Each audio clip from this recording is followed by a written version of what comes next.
So, you want to be a medium and connect to the spirit world? Well, let me tell you now, you can.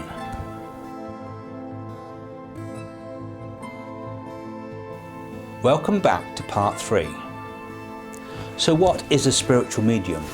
The easiest way I can explain this is by thinking of a television. The television is the link between a communicator like the BBC, who transmits to the TV, and the person watching it. It is a facility for the BBC to get across information to the viewer. We are like a television. We are the link between the spirit world and the sitter.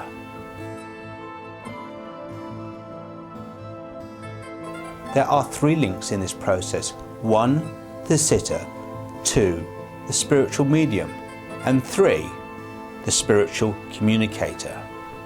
For a high standard of communication, all these 3 links have to work together.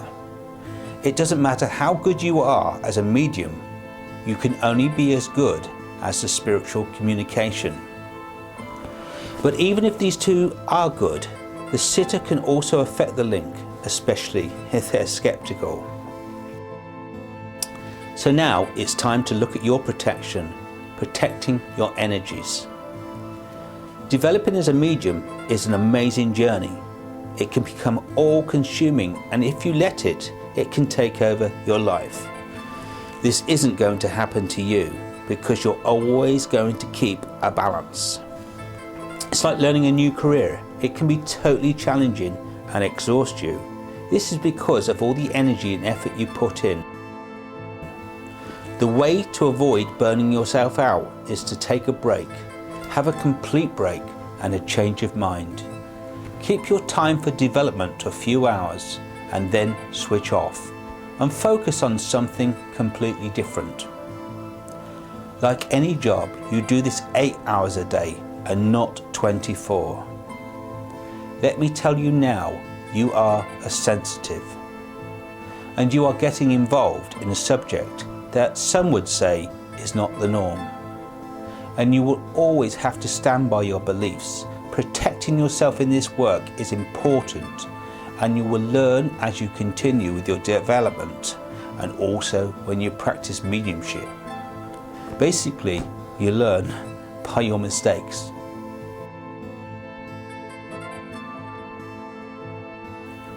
Now let me repeat this. You connect to the spirit world through your imagination, your mind.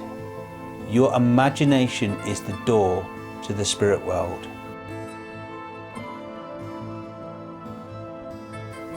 It doesn't matter how long you've been a medium. Not everything that comes into your mind is from spirit. It can also come from your own mind. What do I mean by this? We all have a 6th sense that we use on a daily basis. This is my belief, all the 5 senses working together.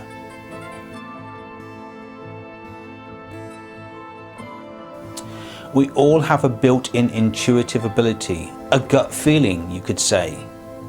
We pick up on other people's emotions or situations.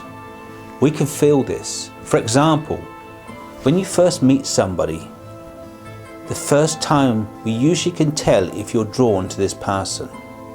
There may be something that doesn't feel right about them, which often turns out to be true. You could be thinking about someone and then the phone rings and it's that person.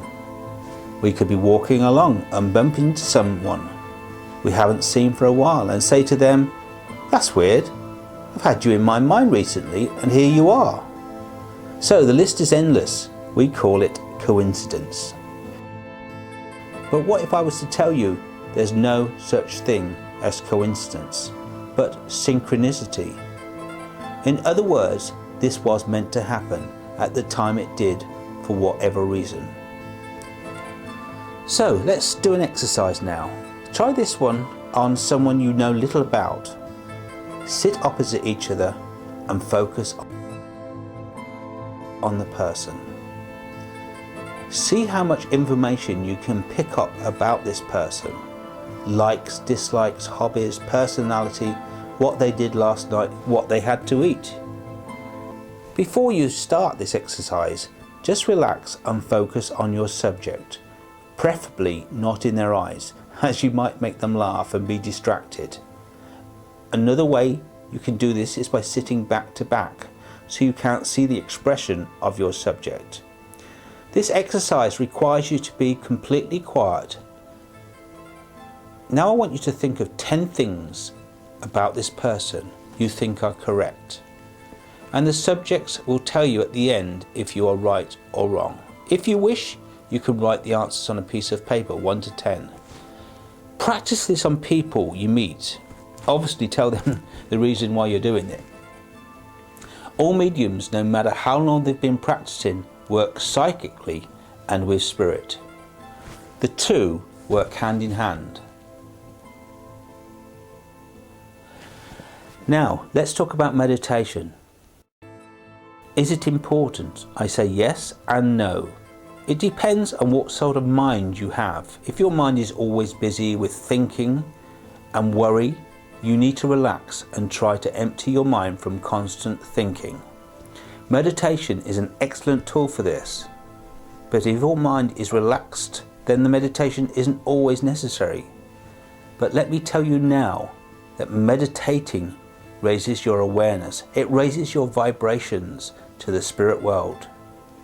You learn through meditation to tune in to spirit.